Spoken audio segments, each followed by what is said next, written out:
on parle de l'emploi des jeunes mais gis nga le ministre bu yor wàllum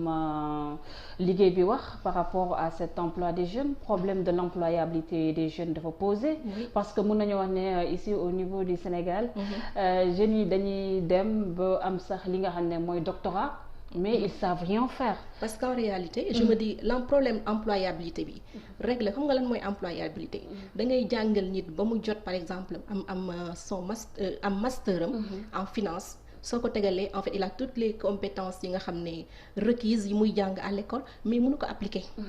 mu am un deuxième problème boo xam ne mu ngi fi c'est l'inadéquation de la formation. Donc suñu système éducatif bi n'est plus en phase avec l'offre en fait l'offre d'emploi ak la demande d'emploi dafa nekkatul en accord moo tax il faut ñu def benn rupture te loolu lu koy créer c'est de créer en fait li ñuy wax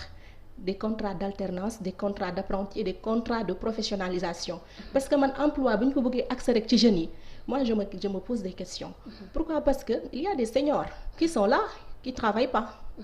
ñooñu dañ leen war a bàyyi ils doivent être les oubliés du système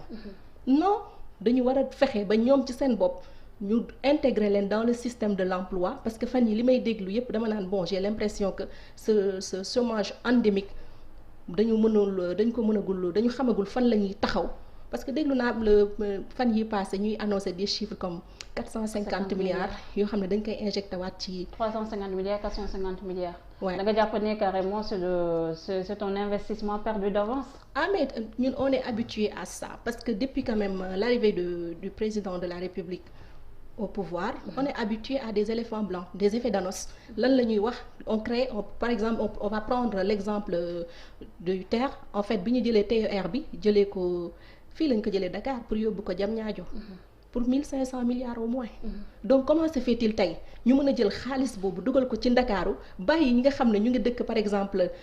Fouta ñi nga xam ne ñu ngi dëkk Ziguinchor parce qu'en réalité gis nga la distribution des ressources dafa war a am lu mu dafa war a feeñ te ba pare sénégalais yi ñoom ñoo bokk tamit budget bi bis bu ñu jël ay choix problème de choix d'investissement la parce que tey pour man investissement bi dañ ko waroon axer sur les entreprises ñu waxtaan ak entreprises yi par exemple le secteur privé national ñuy jël ñu recruter des alternants suñu leen jëlee dañ leen di jàngal parce que le système français c'est 26 jours je vais dire boo jëlee 4 jours kii yi sa 4 semaines yi benn semaine ngay am te benn semaine bi encore que en général c'est 4 jours ngay am ci mois bi ngay dem école pour jàng parce que ñoom comprendre nañ ne en réalité connaissance yi nit yi soxla ñu ngi koy amee ci entreprise bi du ci école ba mais suñu système suñu privé national bi nga xam ne mën nañoo wax dañoo am problème marche ensemble comme ni ñu koy waxee dafa éclaté wu ku nekk dafay bëgg a doon boss boppam da ngay gis que gars yi dañuy ñëw ne Auchan dégage France dégage ainsi de suite est-ce que aussi suñu système suñu privé bi am aussi part de responsabilité déedéet état bi moo waroon am ay politique par exemple tey jii da ngay dem ci salon yu mag yi Sénégal rek laay gis du ñëw ak ay coopératives yu mag parce que normalement secteur bu ci nekk dañu war a am ay pôle ensemble aussi l'État ne facilite pas parce que tey jii su fekkoonte ne fexe woon nañu ba ñu jël di mën a jox entreprise yi yombalal leen ko par rapport aux banques parce que il faut savoir que les taux sont usuriers su fekkente ne fexe nañu ba entreprise yi mën di jëndante seen bopp def ay fusion acquisition fexe di def en fait des alignements di def par moment des synergies di liggéey parce que en fait loolu laay wax la coopération et la compétition parce qu'en réalité dañu war a fexe ba entreprise yi par moment ñuy mën di ànd di liggéey ñu mën di ànd bien que on est dans la compétition mais bu ñu paree aussi il faut que ñu fexe parce que loolu mooy tax ñu gagner en compétitivité parce que on a des petits marchés yoo xam ne parfois du prix yi ñuy am du ñu mën a dimbali duñu ça ne va pas nous permettre en réalité d'être compétitifs dans le marché sous-régional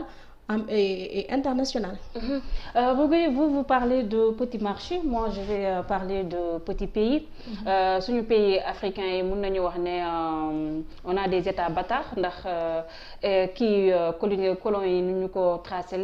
tey est-ce que Sénégal yaakaar nga ne politique d'emploi bi nga xam ne mën nañu wax ne depuis les indépendances da see am problème dina ko gagner bu ànduk ak ses frères africains te est-ce que jotul au-delà de l'Europe bi nga xam ne dañ fay orienter ñun suñu politique ñu jéem a am benn fusion commune ci état yi nga xam ne moom la ñu bokk, pour ne pas citer l'UEMOA, CEDEAO, ainsi de suite. mën na nekk ay xalaat la loolu tamit, parce que lu mën a nekk la, parce que bala ngay tamit ubbeeku, parce que c'est vrai que on a des petits pays, c'est vrai géographiquement parlant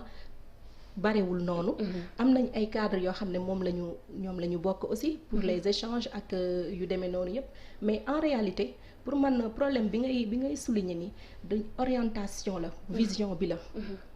Parce que il faut que ñu mën a déterminer les domaines d'activité stratégiques. ci loolu la ñu mën a jaar pour xam les vraies orientations, parce que normalement pour man état africain yi dañu waroon di tase sur des projets vraiment structurants.